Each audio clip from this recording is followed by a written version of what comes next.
So welcome everybody. Thanks for coming tonight. If you don't know me, my name is Professor Watts. I teach economics here. And I first encountered our guest tonight, Sergei Sputnikoff, probably 2 or 3 years ago through his YouTube channel. It's called the Ushanka Show. And the Ushanka is the hat, right? The kind of the woolly hat when you picture, Russian winter. That's what a Ushanka is. But his channel is all about life in the Soviet Union because Sergei was born in the Soviet Union in Kyiv in 1971. Don't mind me exposing your age. And so he spent about the first 20 plus years of his life in the Soviet Union. And then the transition when the Soviet Union collapsed in 1991, which was very chaotic. And then he first came to the United States in 95 to work at a youth camp in Southwest Michigan, of all places.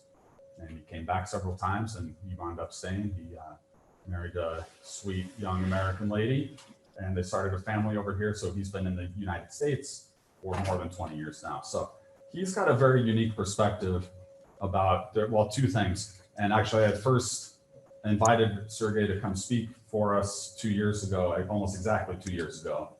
You all probably remember COVID hit and it kind of destroyed everything. So here we are finally back live in person. We can do this. So I'm very thankful for that. I wanted Sergei to talk about life in the Soviet Union, specifically with respect to how the Soviet economy worked or maybe didn't work so well compared to how the US economy works and get his reflections on that.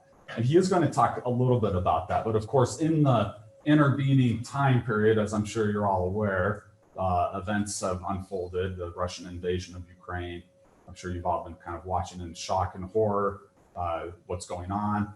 So Sergei, having lived there, knowing Ukrainian culture, knowing Russian culture, knowing the languages, following Russian and Ukrainian media, has a perspective that's going to be just so much more in depth than we can get probably from any Western media outlet. So he's going to offer his kind of thoughts and views on that for us as well. And I think that's going to be very, very informative. Sergei wrote a book based on diaries he made when he was first in the United States. And as I understand, this is just volume 1, right? That's correct. He's going to have multiple volumes coming out. Well, I said, well, since Sergei is kind enough to come up and speak with us, I bought the book. I said, I might as well read this. I read this in one sitting, 2 hours, 2.5 hours. I just couldn't put it down. It was so fascinating because your writing is very compelling, for one. And his story is very interesting for two. It's really interesting. We've lived here our whole lives. We don't have that perspective. It's just so interesting to hear someone else's perspective about what we take for granted. So I hope you really tune in and listen to what he has to say. It's a very interesting, very informed perspective. Sergei is not a historian. He's an electrical engineer by trade, but I find that he has a depth of understanding on history, economics, culture. So just a very observant fellow and a great storyteller. So let's give a warm welcome to Mr. Sergei Sputnikoff.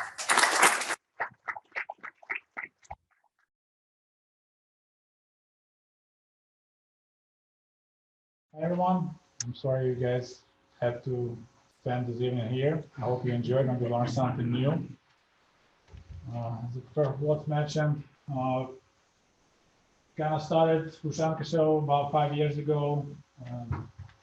My place of work, oftentimes when it's slow times, come and people talk, and sometimes will chime in and like, hey, by the way, you guys discussing cars back in Soviet Russia, blah, blah, blah. And I see the people kind of stop and listen, they were interested in my story. So I'm like, well, maybe I'll start making a YouTube channel, sharing my experiences. And Ushanka Show is right there with like 58,000 subscribers right now. And it's pretty much dedicated to mostly my experience of living in USSR. And I'm almost to the point, I'm kind of doing it, I'm a nerdy guy. So I'm doing it like chronologically, so beginning from my childhood and goes, now I'm to the point of college. So childhood, kindergarten, school, and then of course there's different topics there. So anyway, so if you guys are interested in that stuff, you're welcome to subscribe. So yeah, I was born in 1971. So yes, I'm 50 right now. And I was born in what used to be called Ukrainian-Soviet Socialist Republic. Now it's Ukraine, independent country. And the city I was born was called Kyiv. And I don't know how many of you noticed that currently everyone in news says it's Kyiv. And I see a lot of news anchors struggle. So the difference, Kyiv is the Russian way you say the name of the city. Kyiv is Ukrainian way you say the city. I don't want to get a lot in history, but a long time ago, about 1500 years ago, there was a Viking family, and the main character guy was named Kyiv. So if you say his name would be John, then the name of the city would be Johns. So Kyiv, it's Kyiv, or in Ukrainian we say Kyiv. It's Kyiv's place. So that's the origin of the name. People born in 1971, 72, maybe 73 were the last generation of people who had like full experience of living in the Soviet Union.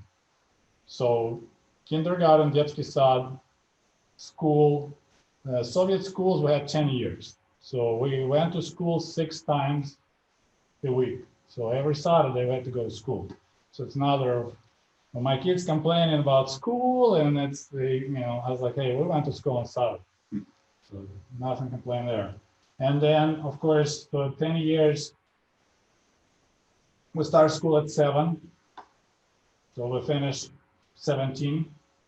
Then after school, you go to college, or you go, it's military draft. So you go to military for 2 years, or Navy 3 years, and maybe go to work. So this is like my generation. We had 20 years of Soviet Union. People who were born after that, they kind of cut off. So I didn't go to army. I went to college, and my college had an exemption for military service, and also my eyes, I'm too blind to serve, so even for the Soviet military, I was no good. For my family source, it is me. Back when I was maybe like 4 or 3 years old in the kindergarten, I just kind of put the picture show you so you have some difference in 50 years time, right? 45-year time. So that's my family. My father, Nikolai, he was born in 1946.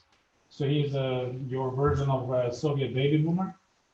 My mother, Elena, born in 1948.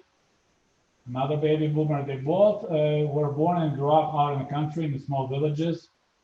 And by the time they were teenagers and in their 20s, the Soviet government got loosened up nuts a little bit, so they allowed people to move out. Before that, if you live out in the country, in the villages, it was really similar to like being a serf. You had no documents, no passport, you couldn't leave your place where you live without government permission. The only way, like for guys, it's joining military, of course, it's getting drafted at the age of 18. So both of my parents came to Kyiv, and that's where they met at some dance party at the park, and they got married in 1970. I was born in 1971. So it looks like I had a pretty happy Soviet childhood right there, smiling.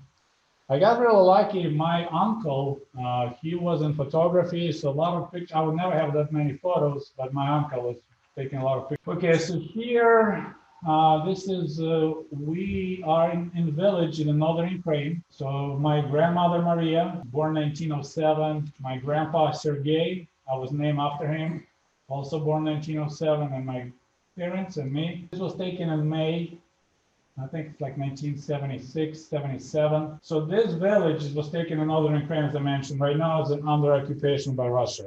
My mother's there right now. She's okay, but they were all like Russians occupied on the first day of the war because it's literally like 15 kilometers from the border. There's an interesting spot. It's Belarus, Ukraine, and Russia border come on one spot. There's like a monument for the forever friendship between Russians, Ukrainians, Belarusians. Because right now it's not really the case. So we came every spring to help grandparents to plant potatoes. So if you live in a village in the Soviet Union, you are required to work at the local collective farm. And most people weren't paid. It's pretty much, you kind of like own, so it's like a cooperative. You own with everyone, everything else, and you don't own anything. You weren't allowed to have a horse.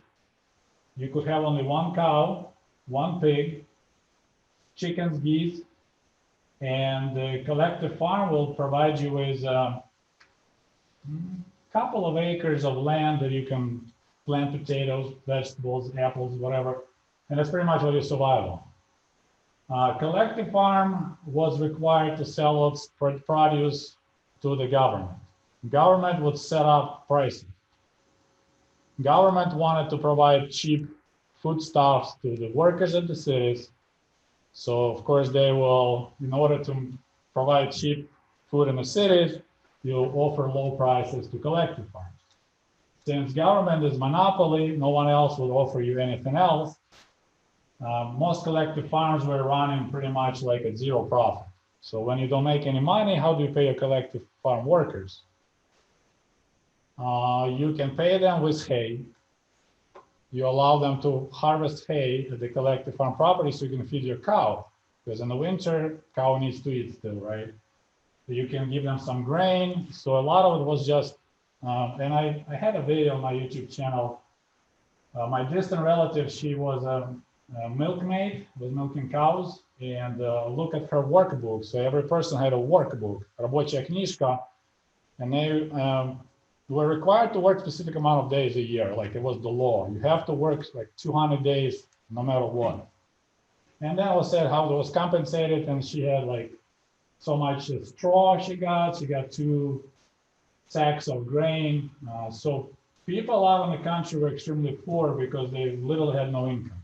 You can make some money if you sell excessive crop, if you have some potatoes or pork.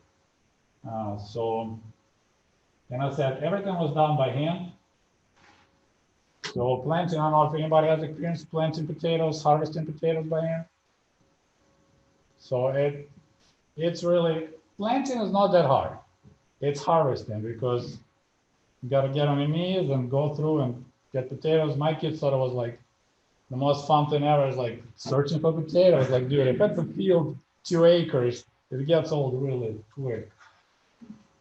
Let's see if okay, so here we go. So this is a nice sunny May day. In Soviet Union, we had like extended holiday weekend in May, because May 1st was International Workers' Solidarity Day, which originated from Chicago, if anybody knew about it. And then May 9, Victory Day. So usually kids, my parents, will come back to the village to help grandparents to plant potatoes, and then they will share some potatoes with us. So it's me with a shovel, Grandma Maria holding, so that's you bring potatoes, seed potatoes, and then you start planting. Yeah, so everything was done by hand.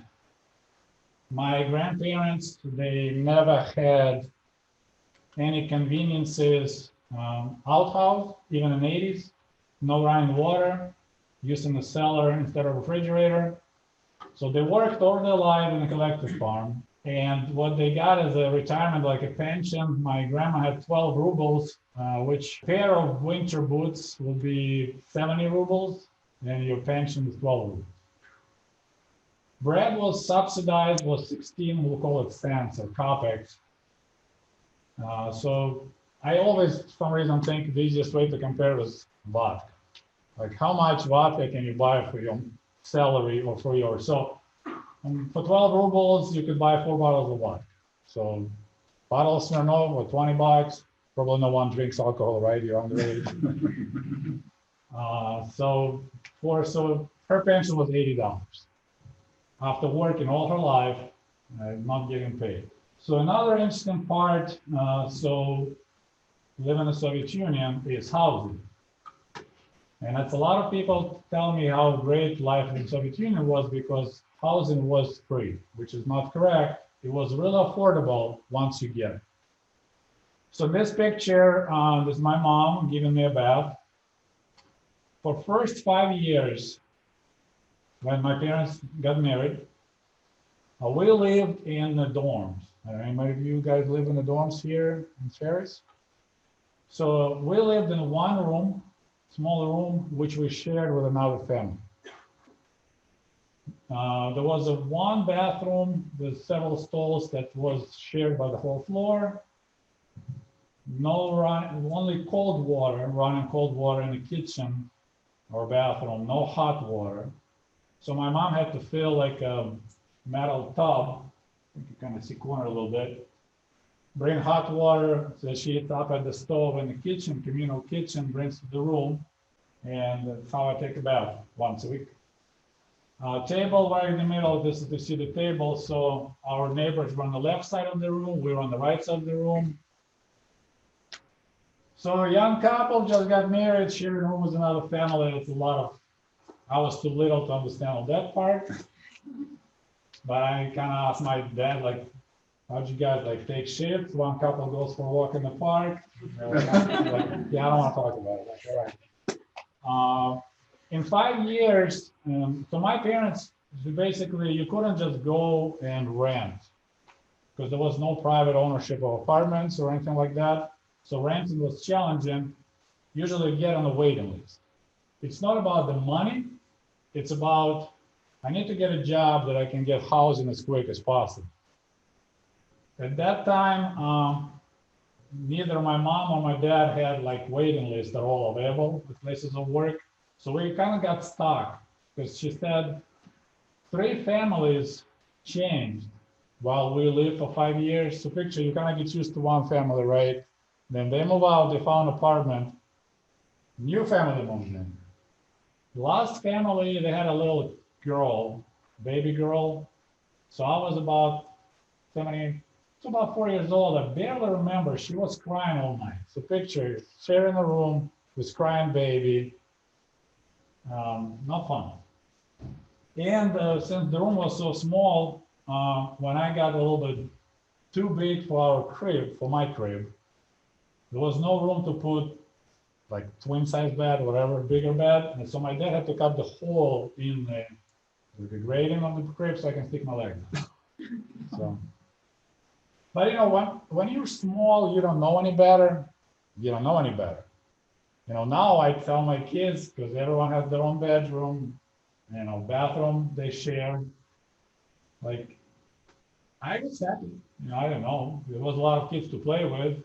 My mom said when I was like really baby, I was like real adorable, cute kid. So I will disappear because the girls from the other rooms will take me to play with me. And then my mom runs around like, everybody see my child.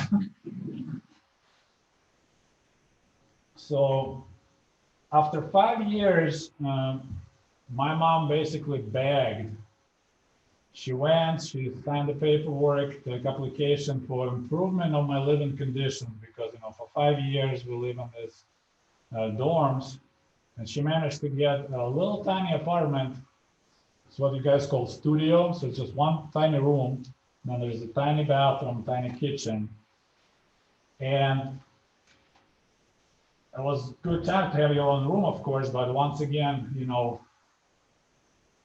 then you need to get real apartment, you need to find a job that has the waiting list. My dad got a job at the Antonov aircraft factory. I don't know if anyone follows the war, the biggest airplane in the world, Antonov 224, just got burned down in Ukraine.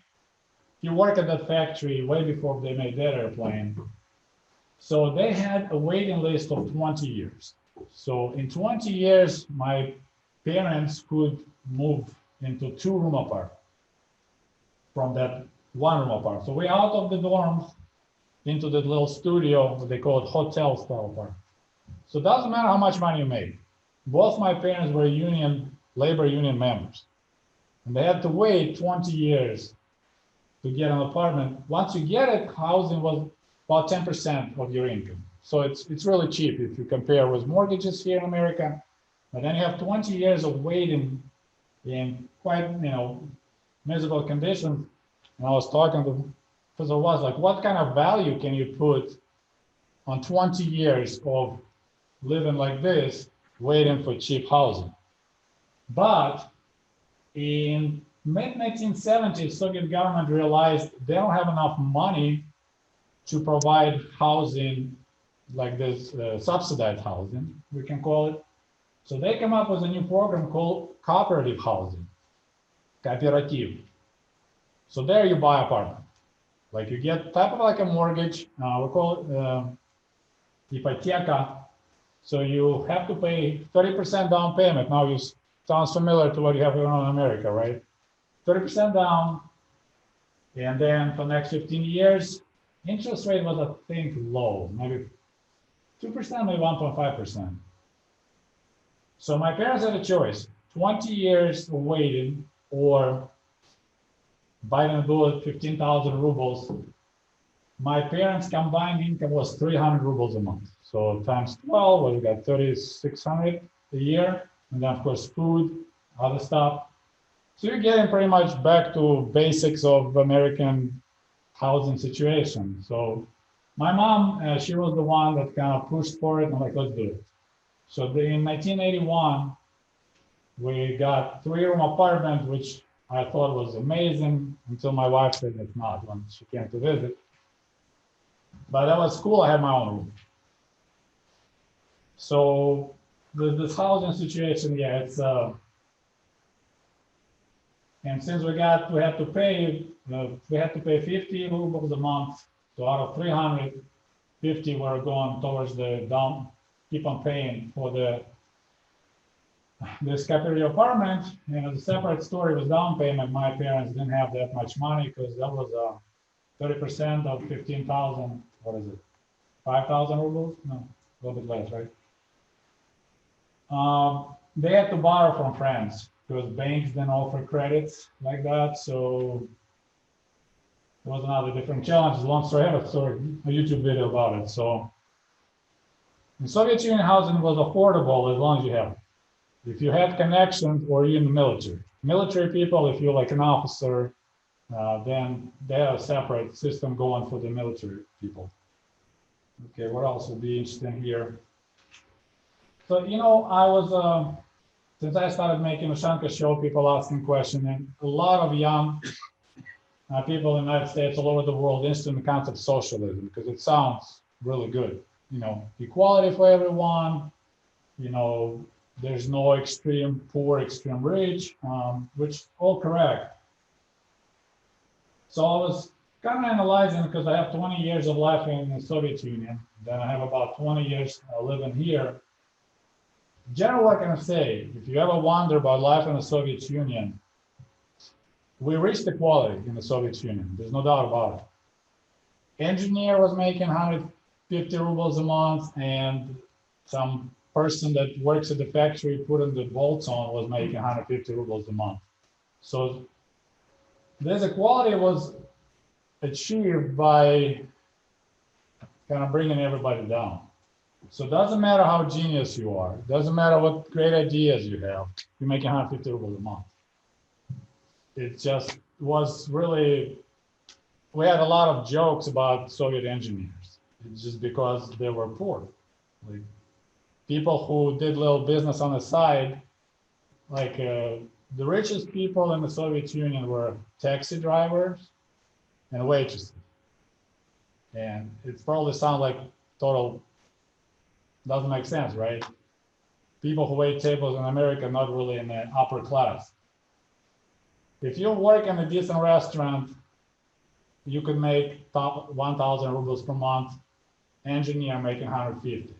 Taxi drivers, they could do 2,000 rubles a month. Not official income. It's kind of doing on the side because you don't have your own taxi. You utilize vehicle of the company, which belongs to the government. But because there's a shortage of cars, high demand for different services, taxi drivers could make really a lot of money. So this whole kind of society was backwards. The jobs here is considered not cool. You know, oh, I'm waiting tables. If you say I'm waiting tables in Soviet Union, it's like, oh yeah, you're doing good. So, but generally this equality, we were all equally poor. And not like poor, not American style, it was comfortable. Because housing was so cheap, you don't worry about, like, the whole idea that you get kicked out of your apartment was like unheard of. What are you talking about? How is that possible? Because it's only 10% of your income. Most people, like, we never bothered this. Well, my family is different because of this cooperative apartment situation, but most people, housing expense was nothing. Electricity was expensive. But generally, like housing, no one worried about it. Once you get into housing, so there was just you're comfortable. You're poor, but you're comfortable. There's nothing really like here in America, you know, it's a struggle. Over there, there's no struggle, but you're poor. To give you some ideas how backwards everything was, in Soviet Union, used cars were more money than brand new car. Doesn't make any sense? It's because if you want to buy a car, I don't know if anybody in the cars, I don't think I have any picture of those cars. Anyway, it's a Lada, Vaz. Really primitive car, there's nothing there. 9,000 rubles. If you're an engineer making 150 rubles a month, how many years you need to work to have enough money to buy a car? So it's super expensive. I kind of tried to play with numbers. Okay, American engineer, Soviet engineer.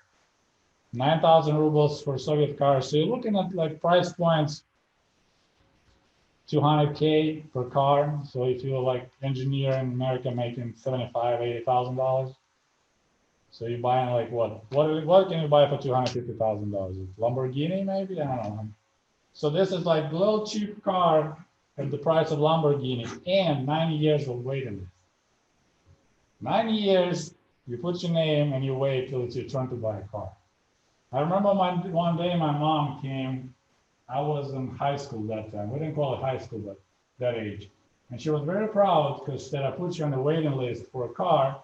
So by the time you're done with college, you're going to get a job, you'll be about to get ready to be married, we'll save enough money, you can buy a car.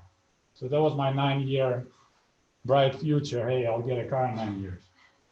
So that situation made it used cars more expensive than new cars, because used car, somebody had it for 2 years, maybe person passed away, relatives don't want a car, and there's a lot of people who want a car, and there's a car without weight.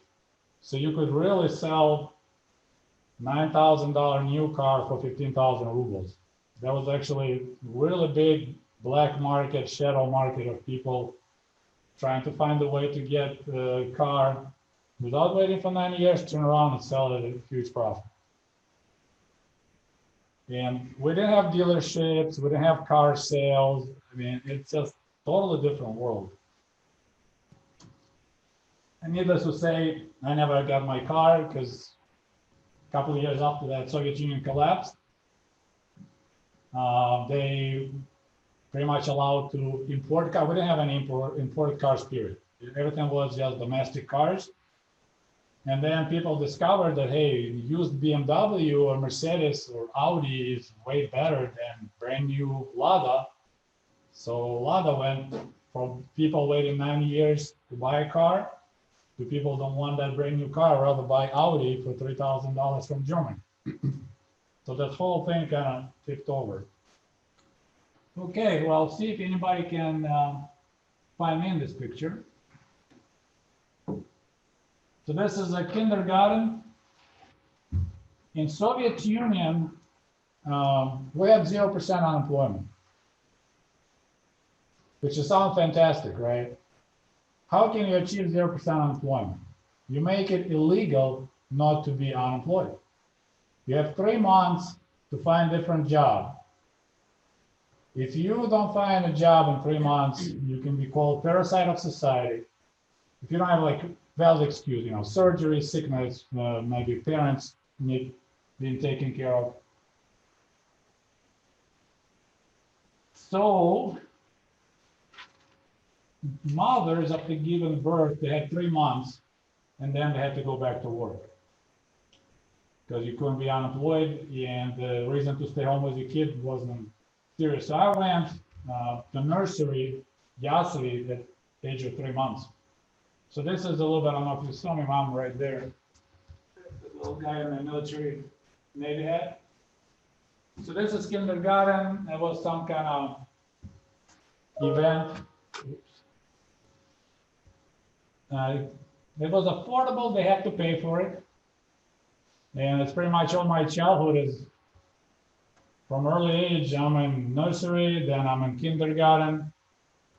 And of course, they already have, unfortunately, this picture got cut off, but behind that lady, blonde lady, there's a Lenin's portrait. So we had a lot of already conversation about how great we have in the Soviet Union, even back in those days. All right, that's a little bit my teenage years. That's a Soviet payphone. 2 kopecks, unlimited phone calls. You can talk for an hour, at least someone will ask you politely to leave and stop talking. Yeah, this is probably around 1986. That's when Chernobyl exploded, separate story. So I want to also talk about food supplies. There's another interesting topic because we had shortages all the time, and the way government handled shortages, they created different levels of supply. So for example, Moscow, capital of Soviet Union, was level 1. First of all, that city was supplied. Then maybe Leningrad, which is St. Petersburg, then Kyiv, my hometown. As smaller town it goes, as less stuff you get. So Big Rapids, if there'll be Big Rapids, Большие Речки in the Soviet Union, you guys won't have much in your stores. There'll be maybe bread 3 times a week. You got to get in line and make sure you get some. So a lot of times people, what they did in small towns, they traveled by trains. If you don't have a car, you take a train and you go to Moscow, or in your case, you'll be going to Grand Rapids for the shopping trip to buy basic groceries. And those trains got a nickname. They were called sausage trains. Sounds kind of stupid, but because that's one of the people we're buying is looking for salami and other type bologna sausages. So they had this joke. It says, "What is it? It's long, it's green, and smells like sausage." It's a sausage train coming from Moscow, because that's what people would travel. Some people would travel overnight. So living in the Soviet Union as a consumer was quite a miserable experience. Like, no one was interested in your money. You need to have a connection. You need to know somebody who will sell you, or maybe you can, hey, I know somebody who can get you a fridge without waiting list. I need a couch. And you kind of work that way. So things changed quite a bit after the Soviet Union collapsed in 1991 and Ukraine became independent, and we had private enterprise. And one of my best experiences was coming back, because I live in the United States since 1999. My mother, she decided to move back to her village where she grew up. And the village it's dying out, so house is really cheap, but it's like a log cabin with no conveniences. I said no running water, just outhouse, some outbuildings. So I bought her that house for $2,000. It's pretty cheap, but I said no conveniences. And when I was visiting her, she said she would like me to buy her refrigerator. Now in Soviet Union, if you want to decide to buy a refrigerator, you need to go to the appliance store and put your name on the list. I would like to buy a refrigerator. Then every week you come back and you confirm your desire to buy a refrigerator. So even if you have money, it doesn't matter. And then maybe 6 months later or so, then they'll send you a card. They'll be kind of like, hey, your refrigerator came. Well, it was really enjoyable to feel the power of money when I came back to Ukraine, because I told my brother, so this village is about 250 kilometers, 170 miles from Kyiv. There's a small town nearby. I bet you there's appliance stores now there. So let's go, my brother have a car there. He still lives in Ukraine. We took a bus to that small town, not far from this village. And I said, I'll wait for you here at the bus stop. We have no more bus service going to the village. I bet you if you show the dollars, you'll find the fridge, you'll find delivery guy, and I think they will deliver us with the refrigerator in their village. And sure enough, an hour later, there's a delivery van shows up with a brand new fridge. My brother smiling. So that power of money, power of being a consumer was so great, because you guys just have it here. Everyone wants your money if you have it. Over there, it doesn't matter. So to be back in Ukraine and people want your money and they're willing to sell you and deliver same night and deliver you with it, that was amazing. So yeah, that was and the main challenge for the seller was to find somebody who wasn't drunk, because it was Friday night. So he was calling his delivery friends and relatives like, hey, cousin, did you start drinking yet? Because I have a delivery. So that was really cool. Like, it's just, it's hard to explain to you guys because usually in America, stores are full, you have a shortage of money, but there's plenty of goods. Back in Soviet Union, there was a shortage of goods, and somewhat was plenty of money. My family managed to save 5,000 rubles in 20 years. So we considered making 300 rubles a month. It's a pretty big sum, but we lost it.